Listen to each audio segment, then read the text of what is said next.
Welcome to Careers in Discovery, your window into the world of biotech leaders. On each episode, we interview the industry's leading executives to understand how they built their careers, what they've learned along the way, and the advice they'd give to their younger selves.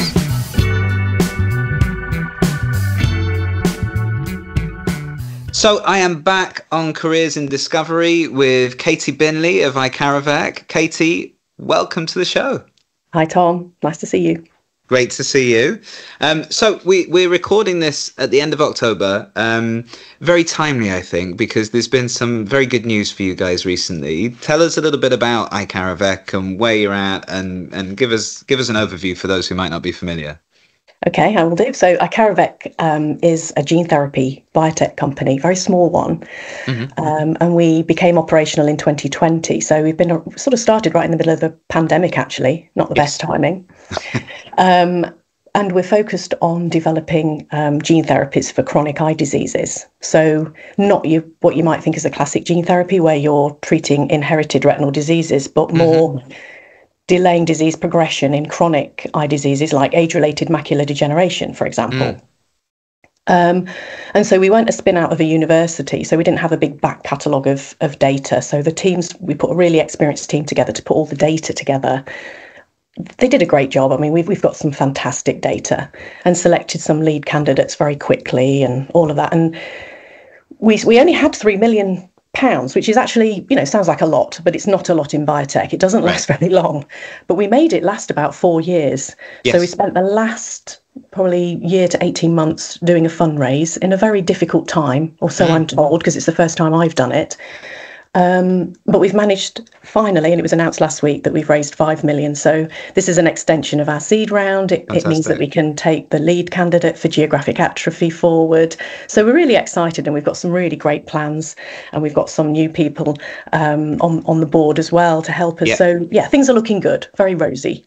That's great. So you talked very much at the beginning about this isn't about inherited diseases, which are clearly more obvious targets for gene therapies, right? Because there's that inherent genetic component to them, but more for chronic diseases. Can you say a little bit more about that? Yeah. So the founder is Peter Widdowson, and he's got a background in pharma. So he was at AstraZeneca and Pfizer, sort of big company, working on small molecules for lots of different indications, actually. And I met him when I was at Oxford Biomedica. That was his first introduction to gene therapy, and we worked together on some ophthalmic programs. And I think it's sort of really his idea is sort of using gene therapy to deliver a pharmaceutical kind of solution. Yes. So a sort of disease modifying approach to treat a condition and delay it in this case, because you're not going to cure age-related macular degeneration. It's not caused by a genetic mutation generally, by and large. It's sort of aging and all the things associated with that. So yeah, I mean, and it's we're not the only ones doing it now, but I think when I first started gene therapy back in the day, when I left university, it was like it's definitely all about inherited retinal diseases, but actually it's so much more than that now. So yeah. Yeah, that makes sense. So it's kind of about using the delivery mechanisms to get to the key sites of action, right? And to affect them in that way. Yeah, and I think sort of inherited retinal diseases, fortunately don't, are rarer, generally speaking, they're rarer conditions, where there's so many chronic conditions that could benefit from a gene therapy, like these eye diseases, and more people are going to be affected by them because people are living longer. So, we're going to have, your eyes perhaps don't last as long as the rest of your body. So, you need treatments to preserve that vision. And it's crucial. It's so cruel. My dad's having eye injections at the moment, actually, for this. So it's very close to home for me. Yeah, and I think people are living longer, and I think that will have an impact. But also the sort of use of computers, the use of phones, all that kind of stuff seems to be, everybody wears glasses now, right? Even in their 20s, everyone seems to wear glasses. Yeah, I think so. Yeah, I do. And now I'm doing that thing where you kind of, I'm getting sort of short-sighted as well as long-sighted, so I'm like in between. It's awful. Yeah. I had an eye test yesterday, and I was like, "Oh, they're getting better." And the optician went, "Yeah, they'll do that, and then they'll get worse again." Yes, I was like, thanks. Yes, I think cool. No, interesting. And then you talked a little bit about how you've built the company over the last 4 years, and I suppose, the point that you started at probably meant some kind of fundamental thinking about how to build a company. And you've done it with a small team with a limited budget, which, gene therapy is typically very, very expensive. And then, that's allowed you to generate data and to get to a point where you've raised that extension and that lets you take it further. But I imagine that's required some very specific thinking about what experiments to run, what things to focus on, what to prioritize, all that kind of thing that a bigger budget may not have forced, but I guess probably has instilled a bit of discipline around these things. It has, and I think it the whole team think like this. Actually, we all, it's a very British thing. We try and get our value for money and everything right. that we do, it seems.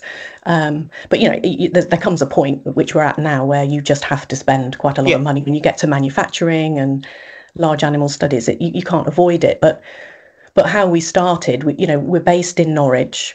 So we've got a lab and an office in Norwich. I'm actually based in West Oxfordshire, which is, I came here from Sheffield when I joined Oxford Biomedica back in the day in 1997, I think it was. And the team are excellent. We had the sort of lead scientist who was on the previous company, Quithera, so he's an ophthalmology specialist. Right. Andy Osborne. We've got Emily Warner and Laura Avo, who are absolutely brilliant technically in the lab and also doing disease models. So we were able to. What we really focused on is running as much of the functional assays and disease models in-house as we could, because you can kind of control, the experiments a bit better and rerun them if you need to, yes. And change design. And it's so cost effective. So I think being in Norwich, great facilities there. We've made fantastic use of the network. I mean, the team sort of all had links with the University of East Anglia anyway, from either PhDs or degree. And so we make use of the Norwich Research Park, and they've been so supportive. So I think very cost effective being there, very sort of generous in allowing us to use bits of, pieces of equipment that we just couldn't afford to buy.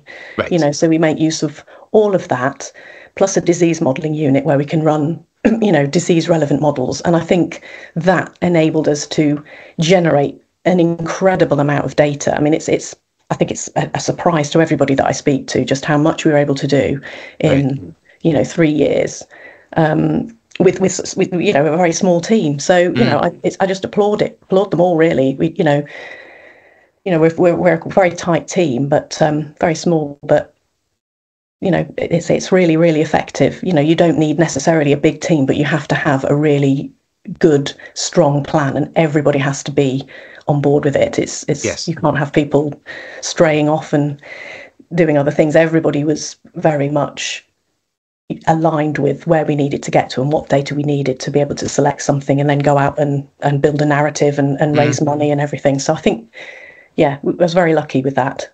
Or engineered luck, I don't know. Yeah. But I think those are good habits to be in as the resources become less constrained, right? It does get more expensive, and I think the temptation is sometimes to build a bit of fat into that budget, but actually the more and things go wrong and things don't go according to plan and all that kind of stuff, and you've got to take that into account. But that sometimes leads to a lot of waste, I think, and drug development is already expensive enough without excessive waste. Yeah, and I think sometimes you can sort of hit a problem and think, oh, I'll bring someone else in to solve that one, or without sort of actually looking at it yourself and really understanding what the problem is, seeing what you can do in-house, sort of pausing a little bit and seeing what you can do in-house, and then asking the right questions about it. And I think it just taught us to really do it in that way. So don't rush those sort of important decisions. You have to kind of really let it settle, think about it, and get the right person, because otherwise you're just going to spend a lot of money and get nowhere and not even understand what the problem was fully. So I think it was those really important, probably quite obvious things, really, but we've really utilised it, I think. Yeah. No, it's interesting, and we'll come back to that last 4 years as we talk a bit more about your career, Katie. But I wanted to go right back to the beginning to start with, and talk a little bit about why this path for you? Why science? Why drug development? Where did this career originate from, do you think? Oh, now how far back do you want to go? No.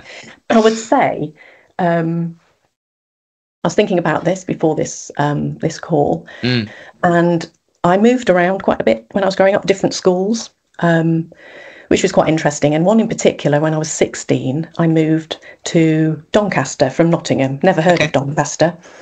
And I did my A-levels there. And we moved in the summer, and I had, my GCSE results, and I wanted to do English. Yeah. And biology and maths, I think, but I can't quite remember, but definitely biology. And I went to see the new teachers, didn't know them. And they basically, and I didn't like chemistry. I didn't do particularly well in it then.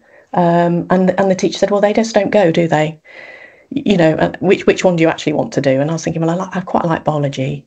I was quite good at maths. Well, you need to do chemistry then. Do chemistry. So I came out with, a complete different set of A-levels to the ones I thought. But what was really amazing was that the chemistry teachers that I had, and I was quite concerned that I wasn't going to enjoy this chemistry, not one of the ones I wanted to do, had 2 female chemistry teachers at A-level. And I wish I could remember their names, but I can't. But honestly, it was just incredible. They were amazing. There was 3 girls in our chemistry A-level. But these both of these teachers were fantastic, and they really showed me that I can do this. I actually ended up being really good at chemistry, by the way. Right. And I loved it, and it really sort of changed it. So then I was doing 3 sort of science subjects, and I was loving it, and I loved it. I was actually the chemistry was my best subject. Okay. And so I applied to go to Sheffield University, and I did genetics and microbiology, but it dual honours. But I could have done something very different, because I really liked reading and writing and English. That was my thing. So I think sort of, changing schools and going somewhere else and really sort of opening my mind to different subjects. And then the fortunate of having those female mentors really at such an early age. And I always go back to that. I think they really changed my vision completely on what women can do. Yes. And it was great. So I think that was the start of it. And when I got to university, we started having lectures on, I think they called it bioengineering or something, bioengineering lectures, genetic engineering. Gene therapy wasn't a thing. There was just a little bit of, getting a gene from a jellyfish to, make things glow green, things like that, and obviously there was other sort of, recombinant protein production. And I thought, wow, that is amazing. I want to do that. But thought, well, where the hell can you do that? I mean, is that even a thing apart from, lecturing about it? But I did a PhD. I applied every Thursday. I think Nature came out and New Scientist. So back in the day, so take a pause on a Thursday morning to review Nature and New Scientist. That's how you looked at jobs in those days. Right, yes. And apply. So apply for lots of jobs. And one of them, I've still got the advert in my filing system for Oxford Biomedica. And I saw this advert and I thought, wow, it's a gene therapy company. It was just setting up. Yes. On the science park, and I applied and I got an interview, and I had an interview with Sue Kingsman, who'd come and given lectures at Sheffield actually, and everybody kind of knew her, and she, big deal in sort of yeast genetics in particular, which is what I did my PhD on.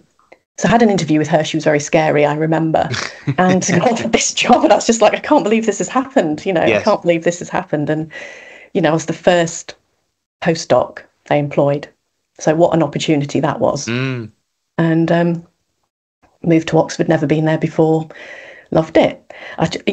Being the first person in a company like that. So I started off in the biochemistry building because they hadn't got the offices and the lab at the time in Oxford. They were just finishing it off. So the science part was just sort of growing really. So met all the team there, and I'd never done tissue culture. I'd never done viral vector, I hadn't done any of these things. So I just remember sort of just scrambling around and trying to do a few things to show that I kind of knew what I was doing. Right. And then moved to the company, and we were just setting up, the lab, putting equipment in and setting up processes. And quite quickly I was made sort of, I think it was director of biology, which is basically head of research, which was great. And our team was responsible for sort of developing the new products, I guess, new ideas, trying things out. And, we started off, looking at various, quite a broad range actually of disease areas and vector platforms. And I was known as, I think I started making adenoviruses. Okay. Because no one else wanted to, and I said, I'll do it. So I learned how to do that. It's I just love doing all the new stuff. I'll have a go. I'll do it. And we were trying to transduce macrophages. That was the idea, because macrophages burrow into tumours, so solid tumours, and they could be sort of like a way of getting in transgenes and things into the pathological region of a cancer. So it was a really cool idea, and they were really hard to transduce though. But adenoviruses quite like them. So we did some really nice data on lots of different kind of disease models and anemia models and things like that. So I worked on something called hypoxia. So hypoxia is a sort of condition that's common in a lot of diseases like cancer, anemia. And then interestingly, we found out from sort of going to a lecture that it was it's also common in a chronic eye disease called wet age-related macular degeneration, and it really does sort of drive the pathology. And so we thought, well, we should try this promoter, driving a sort of therapeutic in this condition. And we worked with Robin Alley at the Moorfields Eye Hospital, and I remember meeting his team, going to London and setting up studies with him and his team. I think it was Cam, and generated some fantastic data. And that's when I first started going to this annual conference called ARVO, which is a big eye conference that I've been sort of going to ever since. Okay. And just loved it. And the eye is just a wonderful organ, and it's just perfect for gene therapy. It's really needed. It's got a really unmet need, small volumes, and people really benefit. They really need this because sight is such a thing that people fear losing. So sort of done a lot of things, worked on a lot of disease areas, lots of different viral vectors, but I think I'm ending up exactly where I was meant to be with an AAV based gene therapy and eyes and chronic eye diseases. So it was, couldn't have worked out better, really. No, absolutely.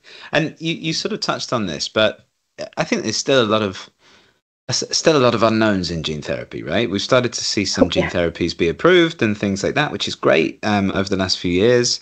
But there's still lots of manufacturing challenges and lots of unknown pathways and all this kind of stuff. But when you started out at Oxford Biomedica, as you said, it wasn't even really a thing. It was just starting to come into being. So I imagine during your PhD, but also in those early years, there was just so much unexplored territory and so many new things to find out that it must have been fascinating. Yeah, and I think anyone that's probably my age now, that's always been in this field or on the periphery of it, has probably seen all of this change. Right. In this because Oxford Biomedica, I remember we didn't have a quality management system. They didn't have manufacturing.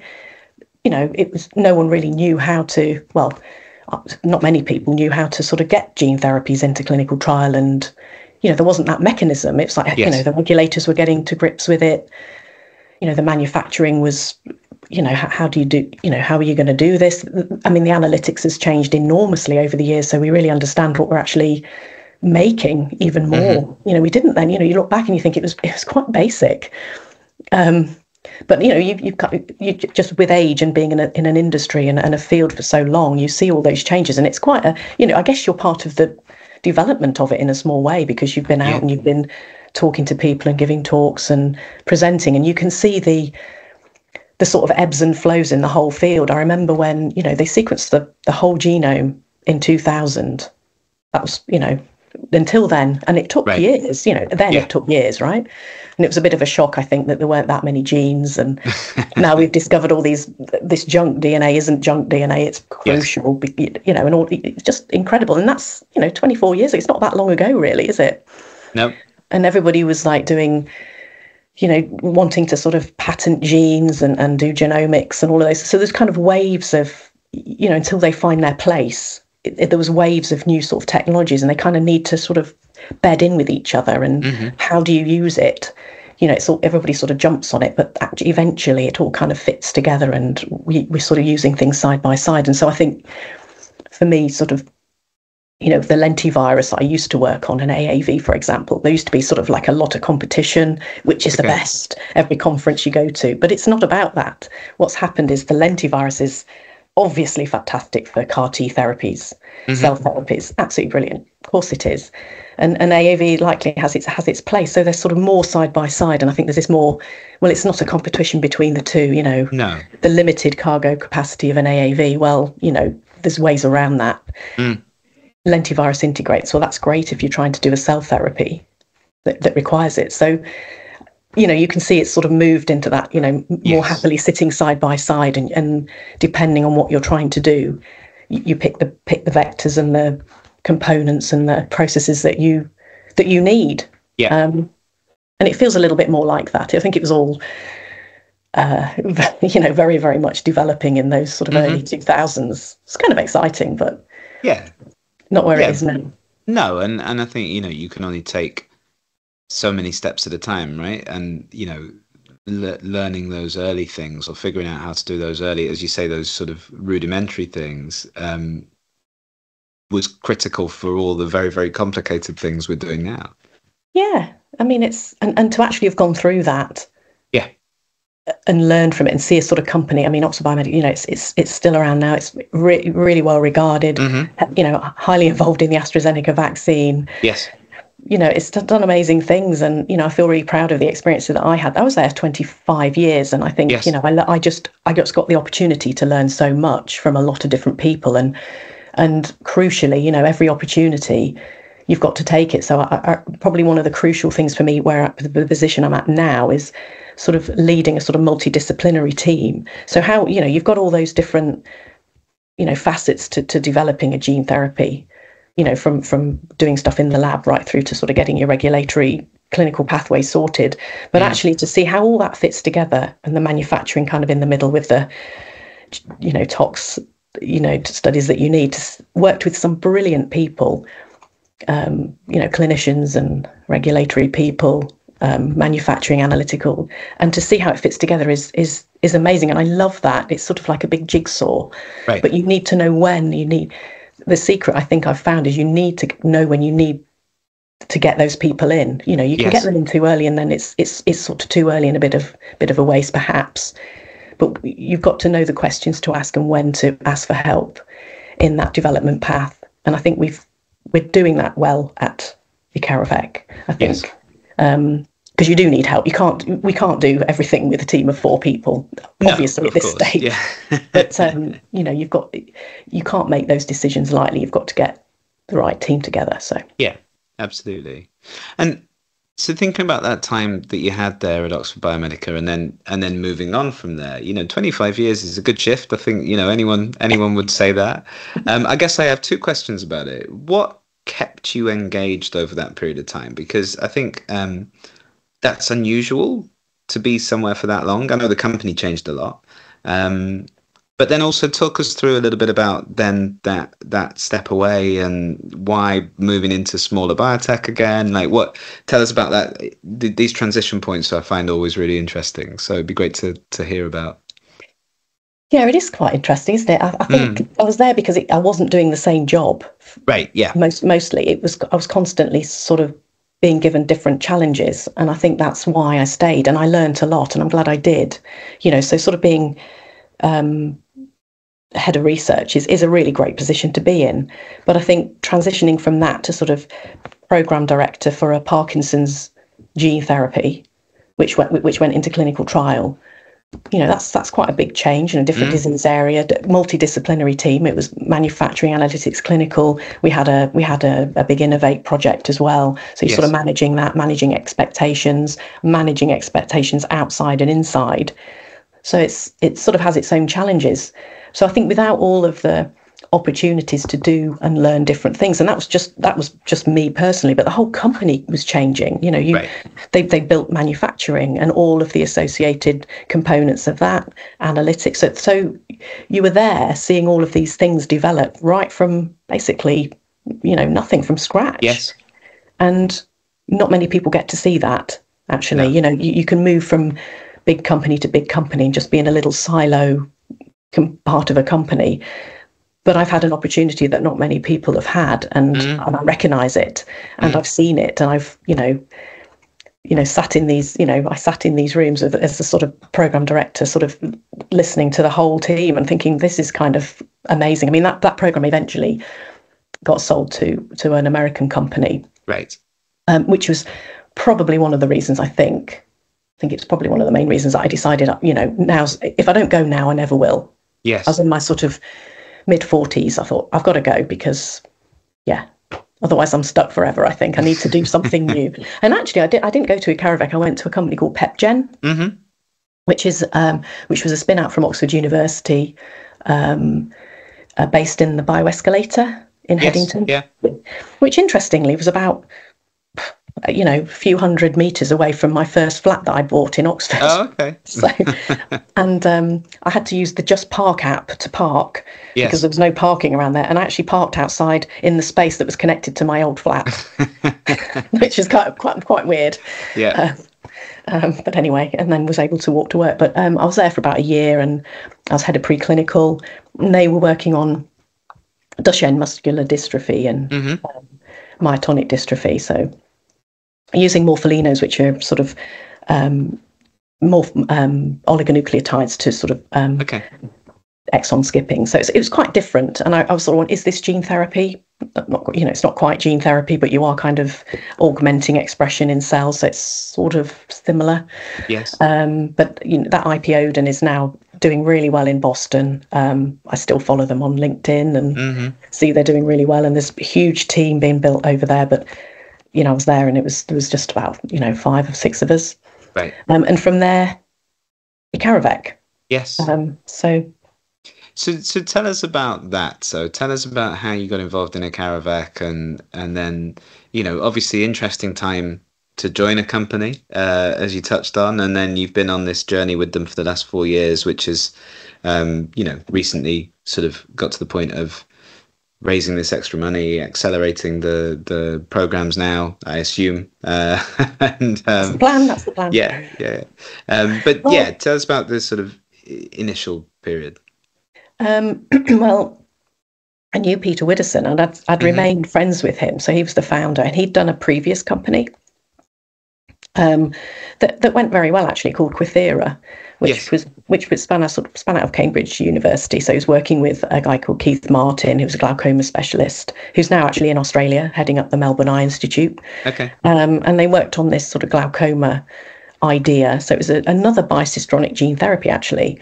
So really quite clever technology, really clever idea. And they Andy Osborne worked in Keith Martin's lab and was brought in as this sort of brilliant sort of scientist to work on developing the disease models and everything, testing out the therapies.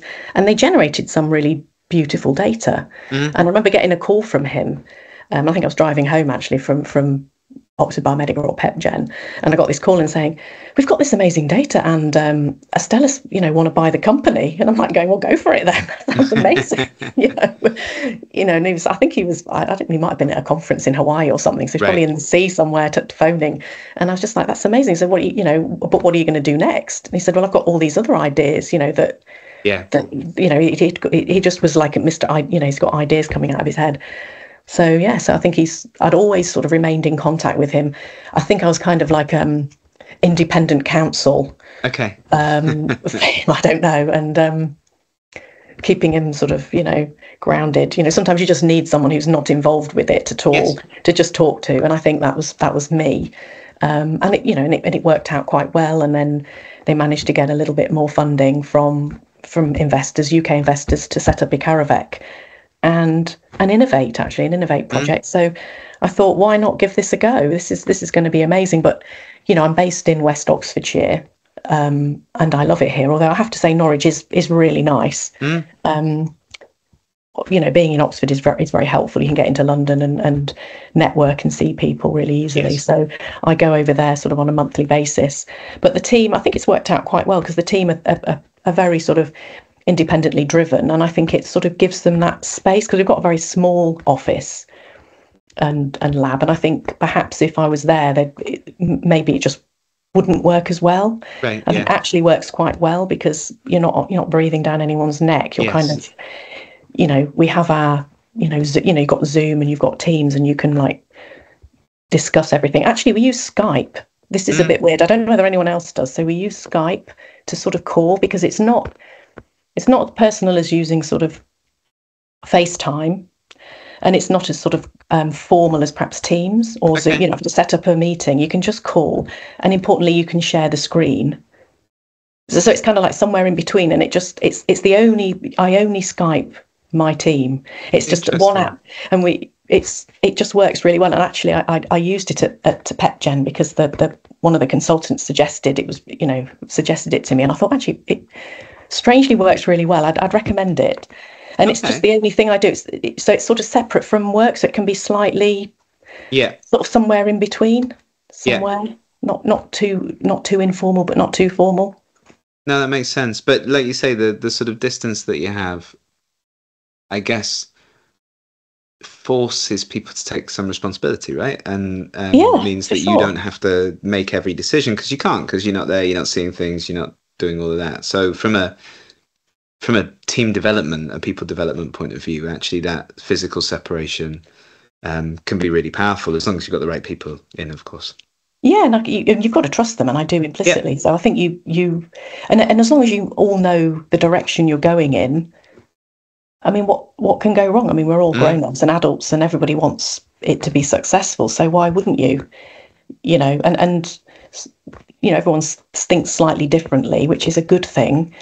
I don't always have the solution. It's good to sort of let people, they actually know how things work in Norwich in a way that I couldn't possibly know. Yes. So, it's amazing to see the sort of networks that they've built up actually. And, I'm not sure you could necessarily do that so easily and cost effectively, perhaps anywhere else. So that was lucky, but I think it was planned and it was engineered. So I think that was the engineered luck I was talking about. It's not by accident really, but I think we've really used every bit of opportunity that we could. And I think it's worked out well. Yeah, and this idea of engineered luck. So I'm a big believer in it, and I think sort of there's always, any success story, there's always an element of fortune in it. You talked about Peter Widdowson, for example. So perhaps it's lucky that Astellas got a hold of the data and wanted to buy the company and all this kind of stuff. But they had done the right things. They had generated the data. They had put themselves in a position to be lucky, right? And similar to what you've said there about the team at Ikarovec, yes, in some ways it's lucky that you've got the right people, but you've been deliberate about getting the right people. And so you have an opportunity to, I think the difference is you can't manufacture luck, right? You can't do it repeatably and reliably, but you can create the conditions for it. And I think some people do that better than others, and it tends to be those people who are seen as kind of lucky. But yeah, it's frustrating, isn't it? I get a bit frustrated. People say you're lucky, and you're like, are you just saying that I've just been lucky and I'm not? Yeah. This is not planned at all, and it really is. But I mean, if you for example, you're not. One thing's guaranteed: if you don't go out and meet and try and meet people, you won't meet them and you won't network. So you've got to be there to potentially, have the opportunities to meet people and maybe build a connection, and maybe they'll be interested in collaborating or investing. So, I think you've got to engineer it, put yourself in the position for things to happen. And then, they may not always happen. It may not always work out like that. But I think you've got to be, selective about what it is that you do and where you are. And and I think that's I try to do that a lot in where I go and what I attend and who I talk to. It's probably more planned than it probably appears. Yeah, and networking is a great example, right? Because you never quite know who you're going to meet. But as you say, you're deliberate about what you're attending, and you're putting yourself in the right places to meet the right people, and therefore it's more likely that luck will occur, right? Yeah, for sure. I mean, Yeah. probably about, I think we talked about this earlier, but, about 18 months ago, I never really went to many things. I didn't really attend. And we've become, I realised, somebody recommended, I think it was somebody on the board, you need to make sure, we were members of OBN, but we're now members of One Nucleus and BIA. That was kind of like a start. You need to be part of these things, all these events they put on. The UK is really good at putting events on. Actually too many sometimes. You need to. you could be out all the time. You could, yeah. But you need to go to the ones that are right, and actually you kind of meet people again, and then you build on that. And I've met some fantastic, great people. I mean, my network's just exploded in the last 18 months. It's but both from probably LinkedIn. That was a deliberate campaign that we decided to do to raise our profile, and I've raised my own as a consequence of that. But also networking in person. You have to be there. You have to, and sometimes it's not easy going somewhere on your own, is it? No. But I think it's also, you're more likely to meet someone, I think, if you go on your own, because you have to, and people can approach you. You're more approachable on your own, aren't you? Yes, I think. Yeah, absolutely. I think there's safety in numbers, right? And that's not necessarily a good thing. No, it really isn't. People don't want, if they see you in a couple or three, then it's sort of, you're less approachable. I think if you're just kind of, wandering around with your cup of coffee, it's you can have like conversations, and it's most people are really, they've gone there for that reason. So I think I've, probably late to the party on that one, but I've realised, it's, it's a really good thing. People are really wanting to reconnect. I don't know whether it was always like this, actually. Maybe after COVID, people wanted to see face to face. Maybe that's part of it as well. I don't know, but yeah, I think so. I think there's more appetite for it for sure, and sort of it because there are always so many events.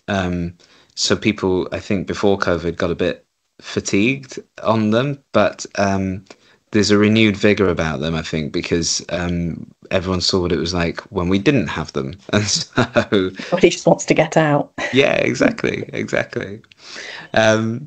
So thinking about your career, Katie, and I guess, you've talked about some of the transition points. We also skipped over basically a whole 25 years of your career through which you progressed consistently through the ranks at Oxford Biomedica and worked on lots of very interesting things. But then stepping away from that, becoming a CSO, there's lots of sort of points of progression, points of transition. But from a career development perspective, what do you think you've learned? What would be the advice you'd give to people earlier in their biotech career? That's a good question. Well, I think I would, I'd maintain your network, actually. I mean, it is quite valuable, and it's so easy to do. And I never really probably realised the value in that. And I think the other thing to say, it's never too late to do that either. I mean, I probably wasn't really taking care of that, but I am now. And you can learn so much from following people and being mentored from quite a distance, actually. Yes. I think not rushing important decisions. I think there's sort of a tendency, because it's all, everything's emails and fast paced now. I think there's this idea you have to sort of make big decisions really quickly. You should, if you know you're going to make a big decision. But I've really noticed since I've been sort of CSO that I need to kind of walk away over a weekend and sow a seed and walk away. And the number of times the solution has changed, or what I've sort of, the decision that I've come to is different from the one I might have gone with straight away, is I've lost count. Yes. You really do need to, I do need to give myself time for sort of decisions and really sort of let your brain kind of work it out, because it does. Yeah. And don't be afraid of being pushed out your comfort zone. Yes. Take every opportunity. Don't sort of stick, because that's how you learn. I mean, you're not going to learn by doing the same thing. So if you want to progress, all of those opportunities, I don't really, I was quite good at that. I was just sort of, who wants to learn how to make adenoviruses? I'll do it. I've got nothing to base that on. Yeah. But then no one else did, really. So what could go wrong? And go and do those presentations at conferences. It can only get better, because it's an opportunity, and it's still nerve-wracking now. Yes. I'm in my 50s and I'm still, pushed out of my comfort zone on a regular basis. But somebody was saying to me recently, but that's how you're learning. That's how you're developing, because, every time you do that, there's a new, facet to your, to what you're able to do. Yes. And it's true, and it might be, just local events, big events, whatever. But, you've got to, that shows you're learning. I hadn't really thought about it like that. I just thought, am I the only one that feels like I'm being pushed out of my comfort zone on a regular basis? But I think probably, truthfully, if people were honest, maybe we're all doing that if we're learning. So don't be afraid of it. Yeah. I agree. I think really good advice, and I think it's easier as you get older and more experienced to stay in your lane a little bit, because there are more things in your lane, right? But it's that constant pursuit of the new thing that's interesting. I'd never done a fundraise. I'd never done any of the being CSO thrown in, and that there's a lot to do. Actually you could probably do every little bit of it if you're only doing a little bit of it. Yes. But when you've got the whole thing, that's huge, and it can be just massively overwhelming. But you just you have to, you can do it. Just have the help you need, ask for help, blah blah blah. I've got a really supportive board, which is great. Yes. And just sort of taking on the challenges. It's exciting. I wouldn't do it if it wasn't exciting. I don't know what's next though. I maybe this will grow and we'll get a Series A. That's the plan, I'm hoping. Yeah. But whatever happens now, I feel like it's, we've been so successful. I'm very, very proud of what I've achieved with the team at Ikarovec. We've got to this stage. I couldn't, that's a great feeling actually in itself, to feel like in a really tough field, in a tough few years. Everybody said it was really tough, the last few years of fundraising. So I think you do have to sort of take a bit of pleasure in the success and achievements that you've made, and think, that's pretty good. And I do. So it's a really important point, and I think there's always another milestone, right? And it's easy to go from one to the next without stopping to realise that actually you've come pretty far. Yeah, I talk to I've got lots of mum friends in Whitney, and they just have no, they're just like, what are you doing? I don't, never heard of, this is just like, it's quite out there. You're doing gene therapy, or you're just that sort of, in that company, I can't pronounce the name, and doing sort of that science that we don't really understand, and but it's everyone's different. So yeah, absolutely. Well, Katie, it's been brilliant to speak to you as always. Thank you so much for coming on and sharing with us, and we wish you the very best of luck with it. Thank you. Hopefully we'll be able to engineer some more luck for Ikarovec. Absolutely.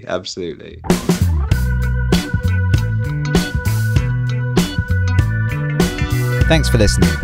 If you enjoyed the episode, please like and subscribe and share it with someone else you think will benefit. And for more podcasts, videos, blogs and insights, come follow me, Tom Froggatt, on LinkedIn, YouTube, Instagram, Medium or TikTok. See you next time.